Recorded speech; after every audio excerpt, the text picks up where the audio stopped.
All right, it's 12:03, and I think I'm going to kick us off. Welcome, everyone, to today's webinar, An Introduction to Molded Fiber. My name is Emily Leonzik, and I'm the Executive Vice President of the Markins Group. We are an association management company, and we have been delighted to be working with the International Molded Fiber Association for the past 2 years. And I have learned so much about the design and production of molded fiber products over the last few years, and really excited to be able to welcome you here today to an introduction. As with all IMFA meetings, this meeting will be conducted in accordance with U.S. antitrust laws and regulations. And so this is just a friendly reminder that we are, as always, going to refrain from discussions around cost, price, market share, territories, warranties, and all of the above. So if anybody should feel uncomfortable with the direction of the conversation, I am here to stop, rephrase the issue, and then proceed in the discussion of an appropriate manner. And that's just a friendly reminder that if there's ever a point that you feel uncomfortable, reaching out to IMFA staff is going to be your best and most appropriate course of action. In this webinar, we're going to go back to the basics and discuss the history of molded fiber production, manufacturing process, and applications. And I just got off the phone last night with Gary Visser, Executive Chairman of IMFA. And unfortunately, it's 1 a.m. his time, so he really regrets to not be able to be here. But he wanted to extend a warm welcome to all of you. And it's really exciting to understand the demand as represented just here in terms of the registration and the names and the people. So this is a friendly reminder that today's presentation is really meant to be a reflection and covering core concepts. It's just the history of molded fiber, and it's an introduction. And so as I've reviewed the guest list with Gary and our expert panelists today, we recognize that there are some experts on this call, and we are really happy to have you all join us today. And the interest that we've received as part of this webinar is really just a reflection, and it helps us know that there is a desire to do more in-depth presentations. So I'm going to ask you to just keep that in mind, that today is meant to be an introduction, an overview of history, and that any questions aimed to kind of dig deeper into production and technical processes will be noted and used as we develop a content map for what are the future webinars that we need to develop to be able to serve the education needs of our growing community. So I'm excited. Joe Grygny will very soon explain more about molded fiber and how it's been around for quite some time. This was interesting for me to note that it wasn't just until the 80s that molded fiber has kind of moved beyond egg cartons and corner protectors. So it's going to be an interesting reflection of history today. I know that none of us have a crystal ball, but there's every indication out there that the prevalence and profitability of molded fiber will only continue to grow. And IMFA is here to really support the industry and help grow the pie for all of our members.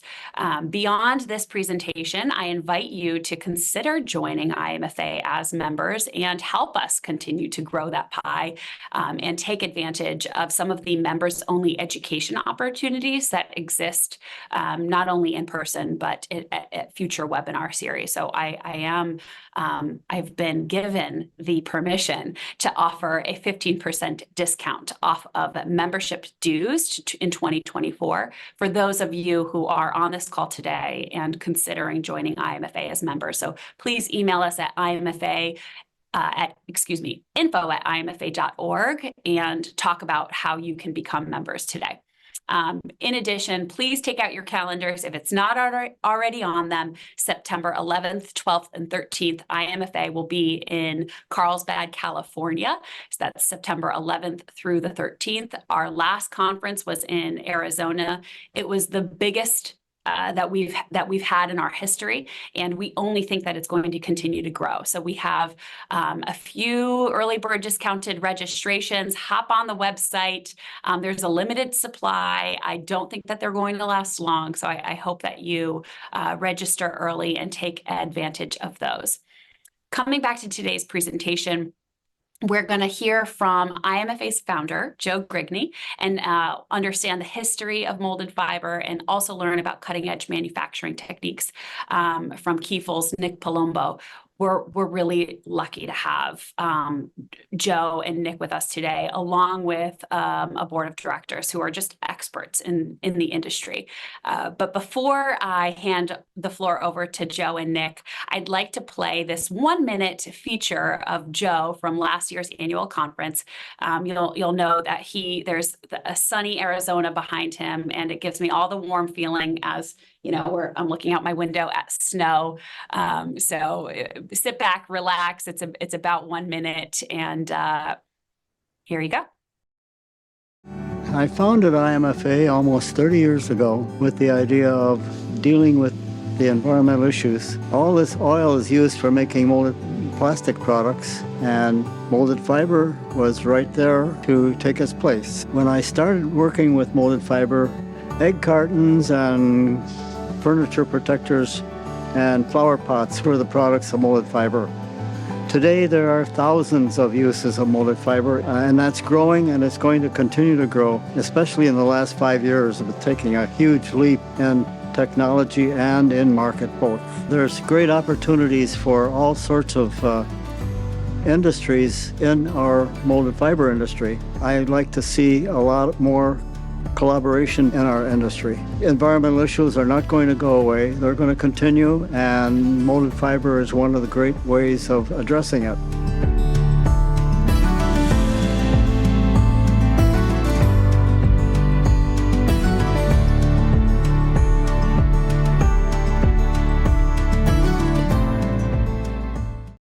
Thank you so much. So on behalf of Joe and Nick and Gary and the board of directors, we hope you will join the molded fiber movement.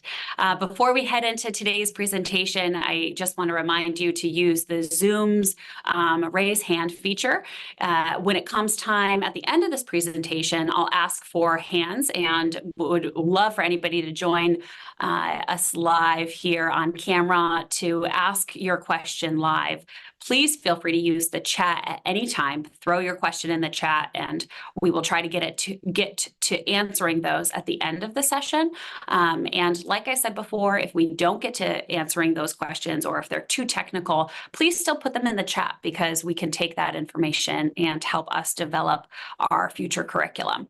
Now on to our speakers today, our experts. Joe Grygny retired from a career as new product development manager within Menasha Corp, which is a paper product company. He and Hub Ranger, a retired chemist, formed IMFA to promote the alternative to plastic packaging materials. Prior to his work at Menasha, he worked as a test engineer for the General Electric Co. and on projects for AEC. He also did packaging consulting for the UN and other international companies. Joe is widowed with 4 children, 2 boys, 2 girls, who reside across Wisconsin and Florida. Joe is a valuable member of IMFA board of directors, and he continues to do research in the molded fiber and packaging industries. Again, it's unusual and so exciting that we are able to welcome Joe as the founder today with us. Joined with Joe is Nick Palumbo, and he is the North American Technical Sales Manager of the Fiber Division at Kiefel Technologies, and that's a market leader in the design and manufacturing of thermoforming equipment. Previously, Nick worked in the pulp and paper industry, holding titles including process engineer, production engineer, and licensed wastewater treatment operator. He graduated with honors from SUNY ESF with a degree in paper engineering and a minor in mathematics. You may recognize Nick, for those of you who joined us at our last conference, from his remarks on the stage on behalf of Kiefel. And I just want to say thank you to Nick for your continued support, and thank you to both Joe and Nick for the time you have put into our industry and into this presentation. And without further ado, take it away. So going through just a quick agenda, molded fiber background, basics of the molding process, discussion of different types of fibers. Where do they come from? How do we get them? Molds and mold performance, different types of machinery, and what we can look forward to in the future with new technology before we wrap it up. As you can see, the IMFA organization has been dealing with international companies for many years. And as a result of that, we've developed a lot more applications for molded fiber that is now really addressing the international concerns for the climate and environmental issues. Although China has been by far the main source of molded fiber products, Europe has developed new equipment and new technology, particularly with equipment. And the use of fiber has been expanded, as we'll talk about a little later. The main driver for the advancements of molded fiber is the need of sustaining our environmental issues. And we have developed a lot more uses for a variety of fibers, which we'll talk about again a little later.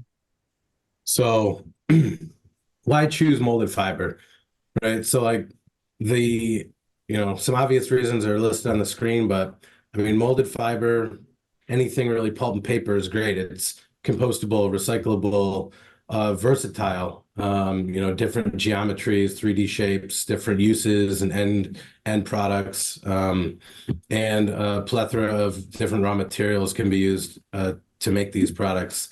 I mean, pulp and paper has been here for a while, molded fiber has been here for a while, and I don't think they're going anywhere anytime soon, especially with the big push towards sustainable packaging. So, I mean, all are awesome reasons to get into molded fiber. So going through the basic molding process, we'll learn about, different types of molded fiber, but what's nice about them all is they all use the same principles. So the first step is putting water into the fiber, making it a fluid, and then molding it into some sort of three-dimensional structure while it's fluid, and then you remove that water to set it in that 3D shape. So, stage one is you put your pulp with water into what is called a pulper. It's basically a blender or a tank with an agitator in it. This is going to create a homogeneous slurry of your fibers and water.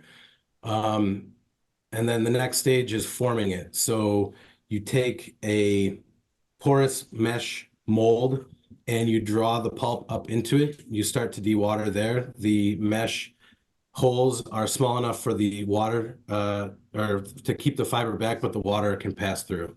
So that starts to shape your molded fiber. And then you dry the rest of the water off. So this can be done either with ovens or a hot press. And so once that water is all gone, you're left with just your fiber in a three-dimensional shape. There are more of this kind of equipment out there currently, but it is now being displaced with other types of technology, particularly Kiefel's machines and Shircon and HGMI. There's a number of companies that are making new styles of machines. The technology is developing rapidly. So fiber processing, it's a large part of molding fiber and getting certain properties for your final products comes from the fibers themselves and how those are processed and where you get them. If it's tree fiber, recycled fiber, non-wood fiber.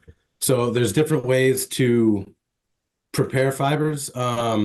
There's chemical pulping, which either use a kraft or a sulfite process. This can also be referred to as market pulp. mechanical pulp as well, so refining or stone ground pulps, or there's a combination of those, or a hybrid. CTMP is an example. It stands for chemithermo-mechanical pulp. And you can blend these different types of fibers to give you certain characteristics of your final product. So short fibers blended with long fibers. The short fibers can provide a nice finish, higher density, better optical properties, whereas long fibers can give you more strength in your final products as well. So depending on what fibers you're using, you can change those properties of your final products. Commonly used fibers in the molded fiber industry today, and with the big push towards sustainability, you see a lot of recycled fiber sources. So OCCs, old cardboard, old newsprint, delaminated kraft, and even old magazine print on the recycled side, or you can go with virgin fibers, and that's pretty much broken down into two categories: wood pulp and non-wood pulp. Wood pulps are coming from trees, either hardwoods or softwoods, but there's been a big push recently in using non-wood fibers, such as bagasse, which is sugar cane, hemp, wheat straw, miscanthus, and molded fiber is it's more forgiving than traditional paper making because you're not drying through tension. And so it kind of opened up an opportunity in the industry to use some of these non-wood fibers that aren't as ideal for paper making, but they work great for molded fiber. I think we'd like to add to that the primary ones that are being used today are recycled materials, the newsprint and the old cardboard. And as far as virgin fibers, sugarcane or bagasse and wheat straw are the ones that are primarily used. The others are being developed and they are used somewhat. Yeah, really good point, Joe. Thank you. Joe, you want to take molds Sure. and performance? As we mentioned earlier, the two critical parts of the molded fiber manufacturing process are the fibers or the slurry and the molds. And early molds were made with stones glued together, small round stones, and then covered up with a metal mesh.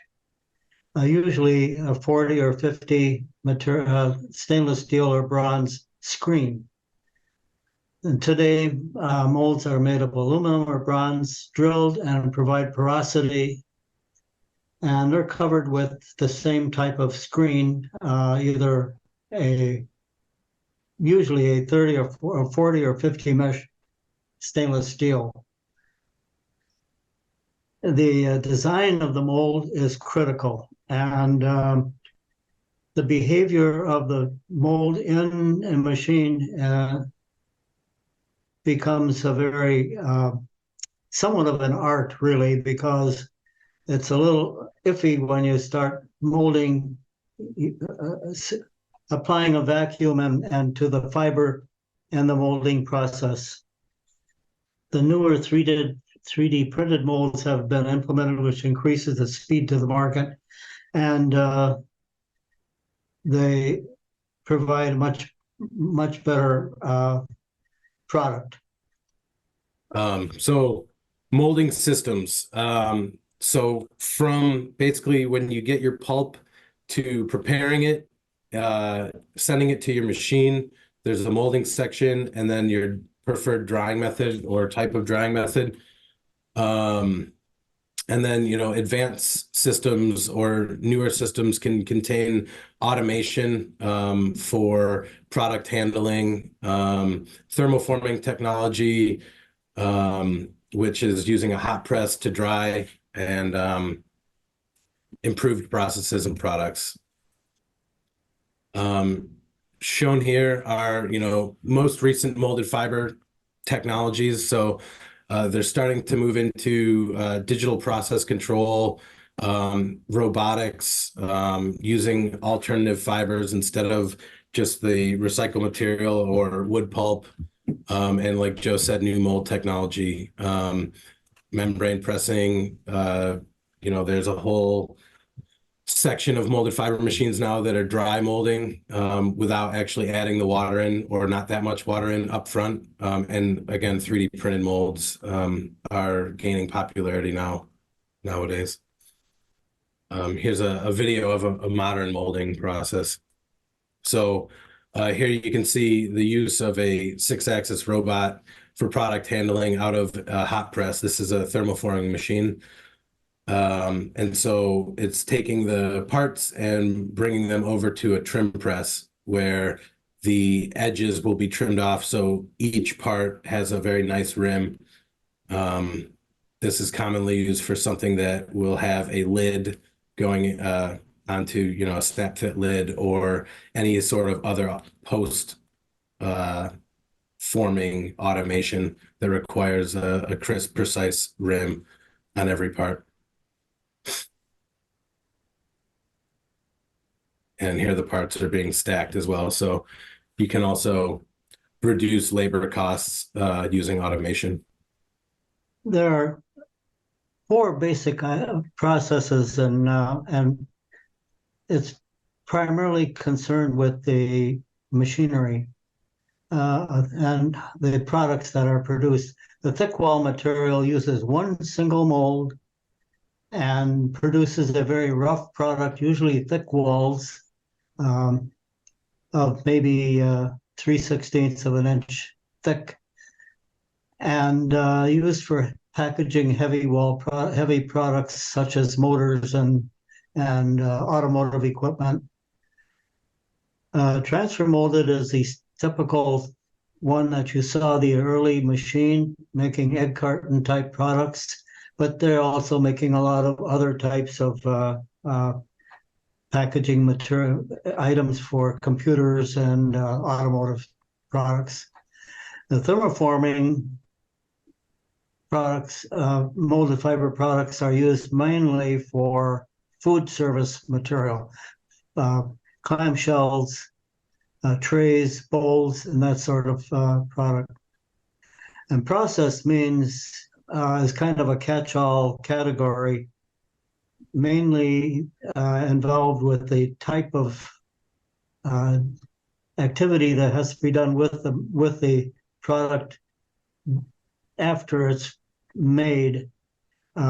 Sometimes it's after pressed, sometimes it's colored, sometimes it's die cut. There are various types of processes that can be applied.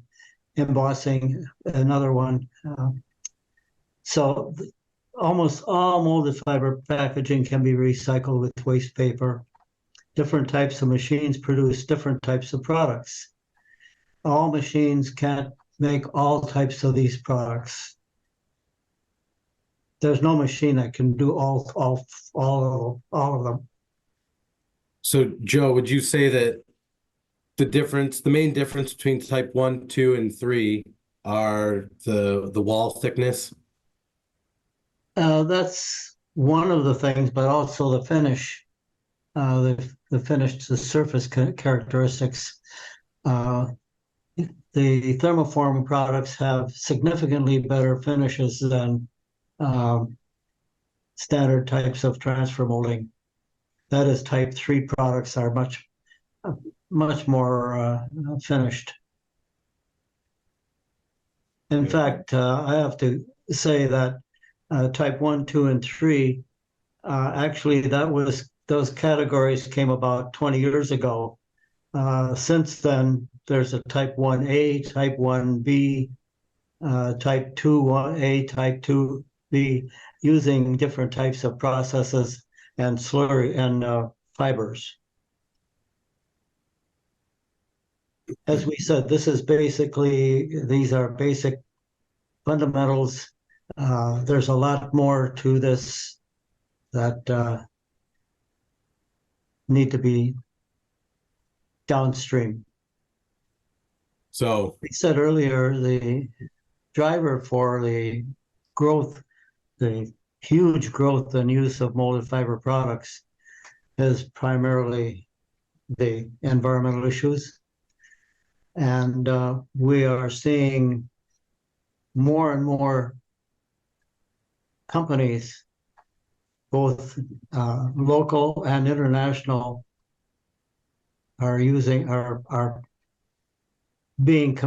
committed to getting into more environmental packaging. As Emily mentioned, we're going to have our annual conference. These conferences bring together people from all over the world, from many countries that are involved in either utilizing molded fiber products or manufacturing them. And it's pretty much the standard now for our industry. Fantastic.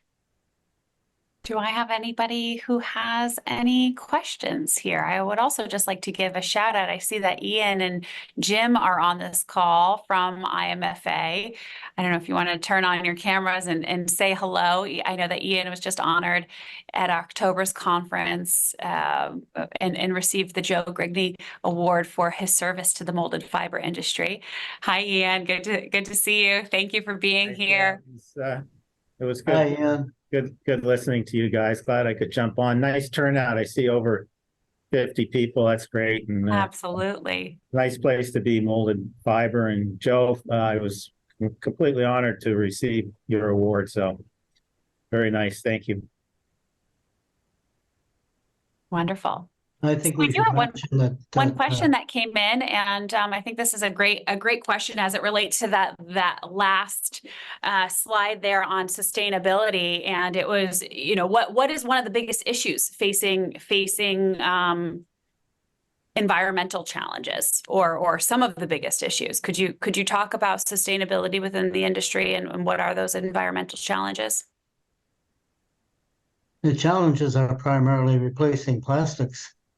Plastic materials were designed to last forever in many cases, and polystyrene is a good example of that, where molded fiber has replaced many types of molded polystyrene packaging products.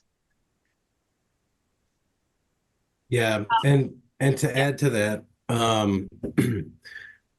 you want to have a compostable, recyclable product, but you also want it to still perform as well as a plastic part, or at least as long as it needs to.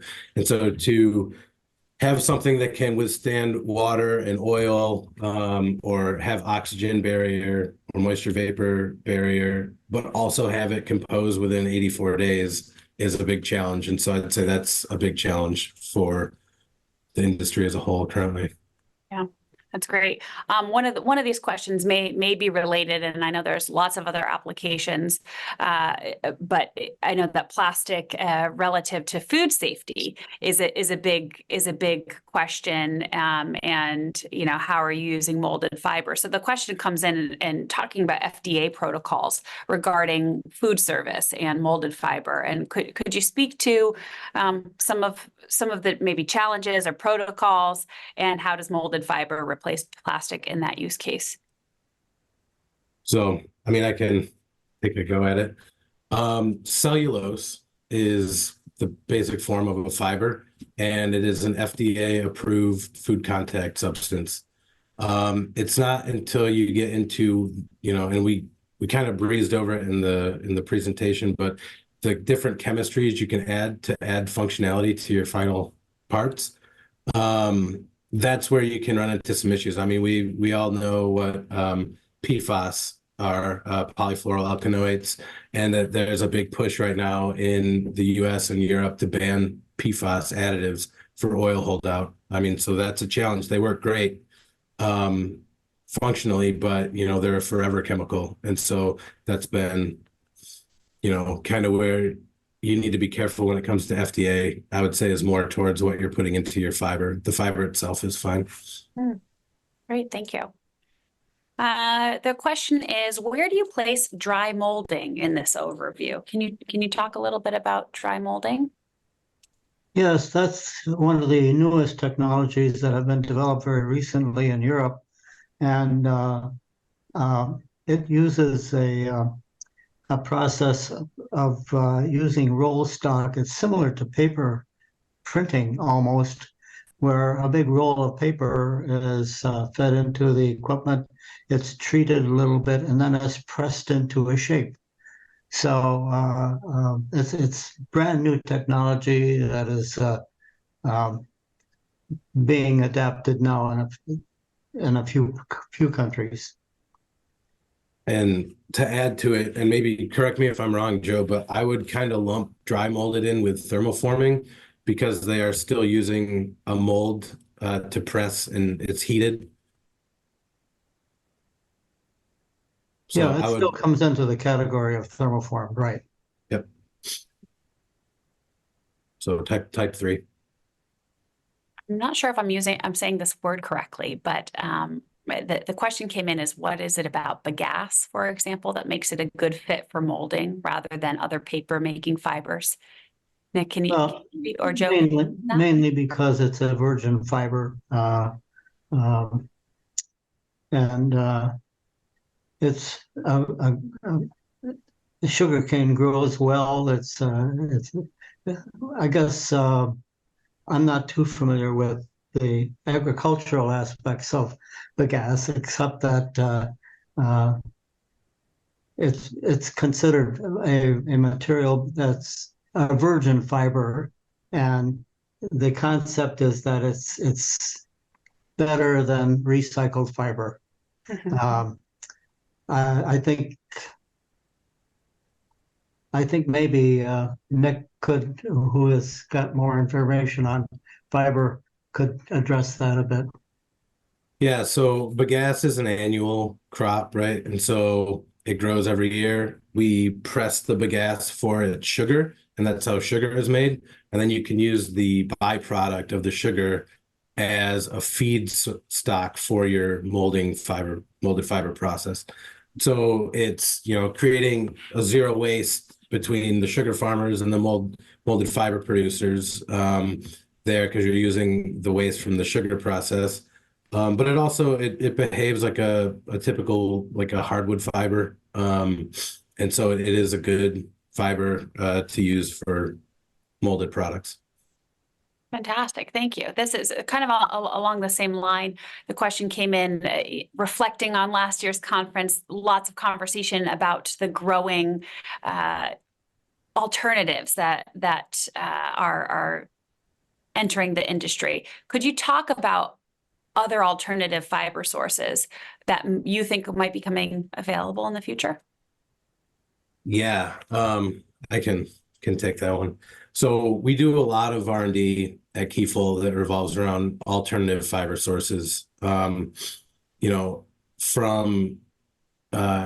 corn stalk to seaweed to bamboo, eucalyptus, obviously. But I mean, we've had some really weird ones come through, and it's just kind of a question of what that fiber structure is.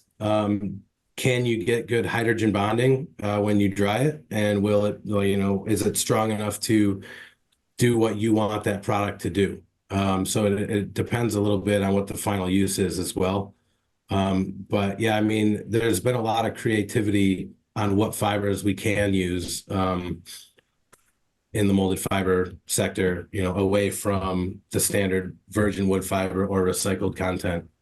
I think Kiefel's tested probably over 200 different alternative fiber sources. Some work great, some don't. So, I mean, that's the other thing. A lot of the times, we'll have to blend in a certain amount of hardwood or softwood, 20, 30, 40% to get that to work. But still is a good opportunity to cut costs, especially if you're getting these alternative fiber sources for free or cheap. Thanks, Nick. Can you talk a little bit more about technology formula of the developing a mix of fiber? So the question specifically is based on the structural components that are manufactured, combination of newsprint with OCC when you're manufacturing a molded fiber insert. So can you kind of step back and talk to us about the technology, the formula, and how that process looks? Nick can talk about that, but I just like to mention one thing, and that is that the chemistry of fibers is very complex. it's in fact, I feel that it's more complex than a lot of plastic materials because it's a form. There are no two trees the same that are the same in the entire world. That means the fibers aren't going to be exactly the same, and so you're dealing with the variables and fibers, and it creates a problem, but it also creates opportunities because, as you mentioned, you can blend fibers now to produce different properties of a finished product. So, well, that was my preface to Nick's talk about fiber. Go ahead, Nick. Yeah, so I'm just going to use the most simple uh, example I can. So hardwood trees and softwood trees. Hardwood trees, or also known as deciduous trees. Basically, I like to think of them as hardwood trees, the leaves fall off in the wintertime. Softwood trees are coniferous. And so, they're your pine trees and things like that. Hardwood trees have shorter fiber lengths than softwood trees. And so when you put a bunch of short fibers together, they form a more dense sheet. They have less, I'll call it overlap with their neighboring fibers. And so they make, we'll call it a nicer finish, but overall a weaker product. Whereas softwood fibers or longer fibers have more overlap because they're longer. Think of toothpicks versus pickup sticks. They make more bonds with more neighbors, and so they create a stronger sheet, but they might not have as nice of a finish as a hardwood fiber. So what people will do typically is they'll blend these together to get the benefits from both types of fibers. So if you want a nice finish, but also a strong sheet, you'll commonly blend hardwood and softwood. When you step into the realm of non-wood fibers, they can be all over the place. Cotton fibers can be up to 20 millimeters in length, whereas a bagasse fiber might only be 2 millimeters. And so doing some research and development and blending these and trying different combinations and different types of fibers can lead to some really interesting results as far as strength properties, functionality properties, printability, things like that, runnability, how fast you can run, your production rates. So there's a lot that goes into it. And I guess it's not really one defined answer because there's so many different avenues you can take. Yeah, that's fantastic. Thank you, Nick. And this next question is directed towards you as well. Can you comment on the properties and ease of use of mechanical pulps? Yeah, so we touched on it earlier, but there's, chemical pulp and mechanical pulp. And I know this is supposed to be a 101 course, but dive into the chemistry a little bit. So we'll stick with the example of wood fibers. Wood fibers are made up of a few different components. You have cellulose, hemicellulose, lignin, which is the glue that holds your fibers together when it's in its tree form, and extractives, for example, like tannins. When you chemically pulp a fiber, you essentially dissolve that lignin and remove it. And then, rinse, and you're left with just your mostly hemicellulose and celluloses. And you take out that lignin and a lot of the extractives. When you mechanically pulp, you leave that lignin in there. You don't remove it. You just break down the fibers with energy, and, mechanically. And so lignin can get in the way of bonding of your fibers. So typically mechanical pulps will be not as strong as chemical pulps, but there's a higher yield. You will have a denser sheet because you're not removing the extractives. So, I mean, there's trade-offs. If you can make you'll probably get better barrier function, denser sheet, less porous with a mechanical pulp than you would a chemical pulp, but it also might lead to runnability issues and clogging of your mesh and things like that because you're leaving a lot of debris in that pulp. Thank you, Nick. I agree. This is far surpassing a one-on-one, 101, but really, really interesting. So thank you very much. One other question, in colored molded pulp, do you have experience in, that you could speak to that? And what are some of the challenges in developing colored molded pulp? Um, I mean, uh, again, I'm certain fibers will take on dyes. Typically, dye is the way to color a pulp. If you're, wanted a bright green container or a purple one or an orange, you would use a dye.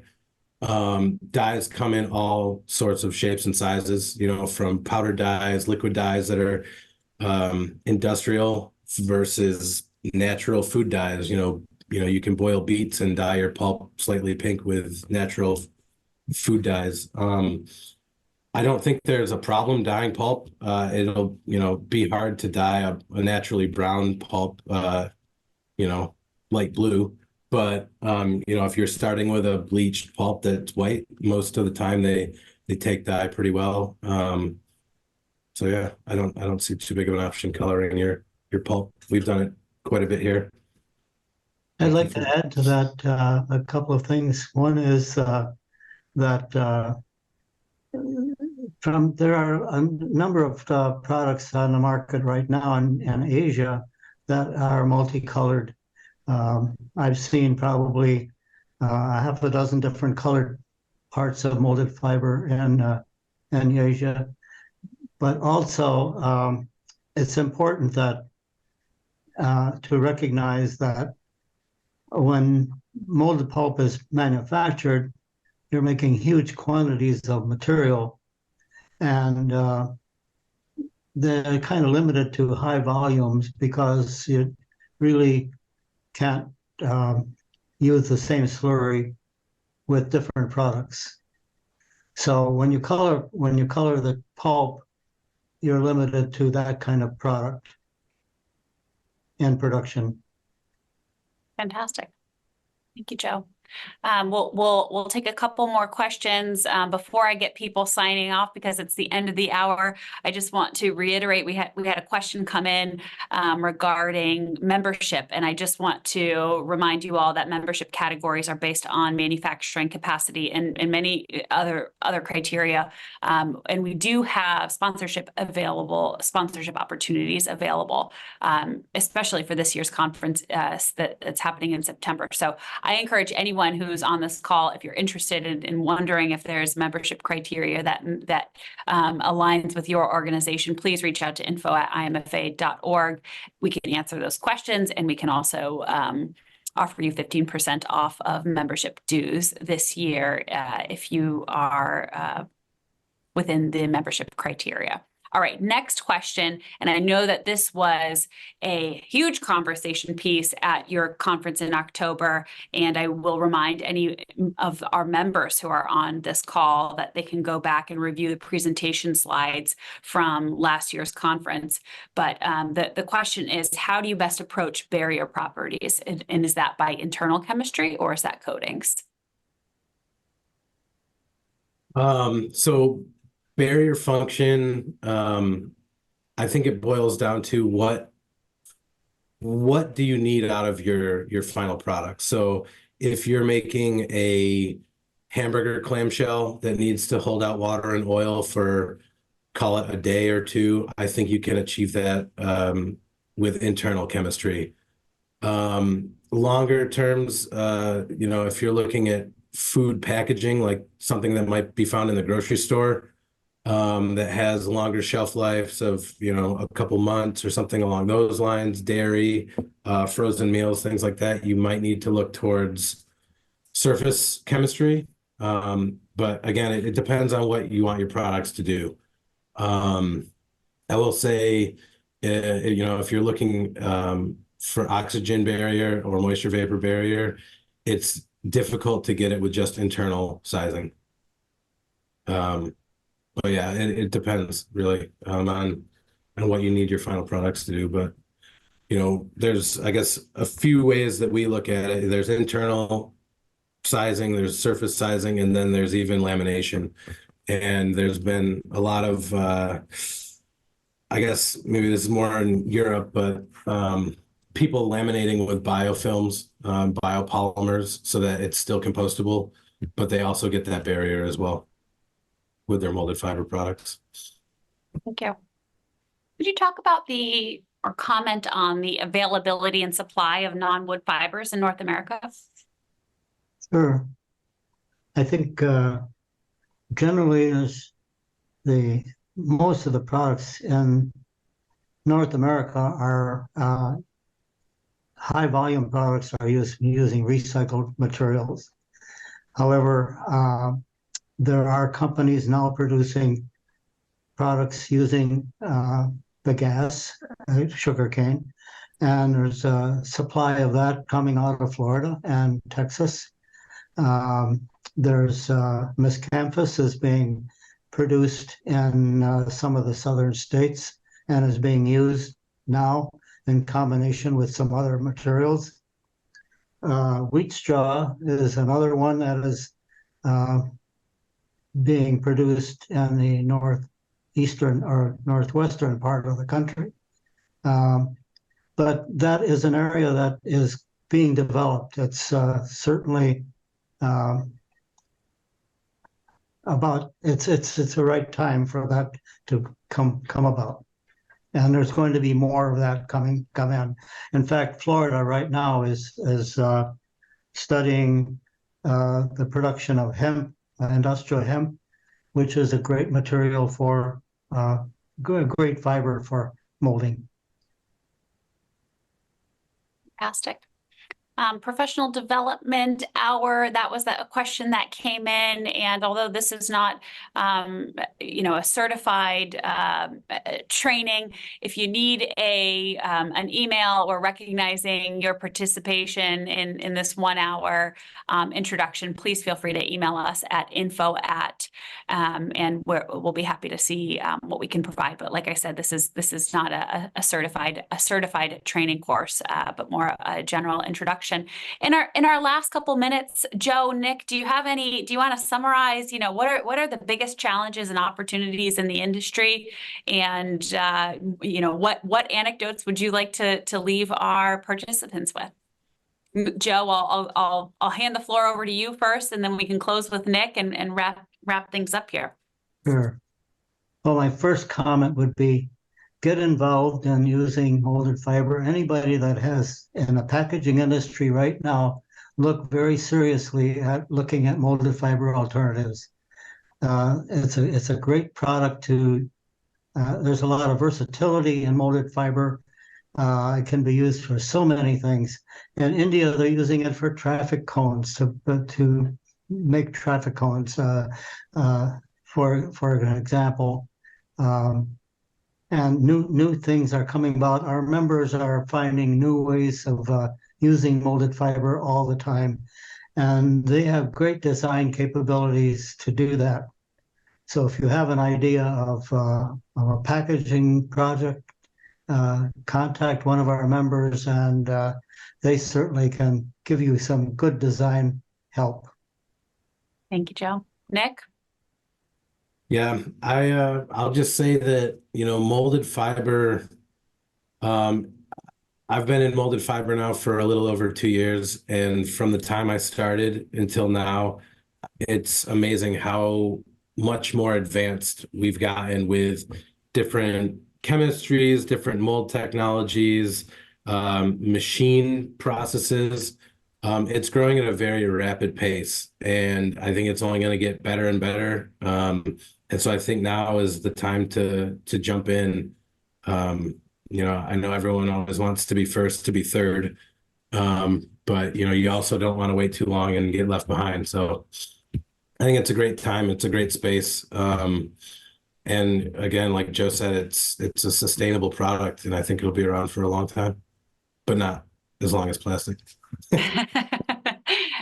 Fantastic. Thank you so much. I know that I learned a lot today. Really appreciate you, Joe and Nick. and all of our members on the call, and all of those in our community who are interested in learning more. Thank you so much for joining us today. I put a prompt in the chat. Are you interested in future webinars? Let us know. The participation here today was fantastic, and it certainly tells us that there is an interest in learning more. Please remember that our early bird registration for our annual conference will be closing January 31st. So I invite you to consider putting that on your calendar today, and booking any non-members who have been on this call. If you're interested in joining, please reach out to us. info@imfa.org for 15% off of your total annual cost of an IMFA membership for 2024. For all of our members. This full recording will be available in our new member portal, so check in. We can't wait to see you in September in California, and I think that's it. My other commitment is that we are very interested in your feedback. Lots of questions today, which will help us, as I said, create a curriculum for future trainings. But I invite you, if this was good, if you want to hear more, if you have feedback, if you have questions, let us know. We like to hear from you. We read all of the survey, and IMFA is truly a community of industry members, experts, colleagues, and friends, and we would like you to participate in helping us grow the industry. So thank you all for joining us today, and I look forward to connecting with you soon. Joe, Nick, thank you so much. We appreciate you.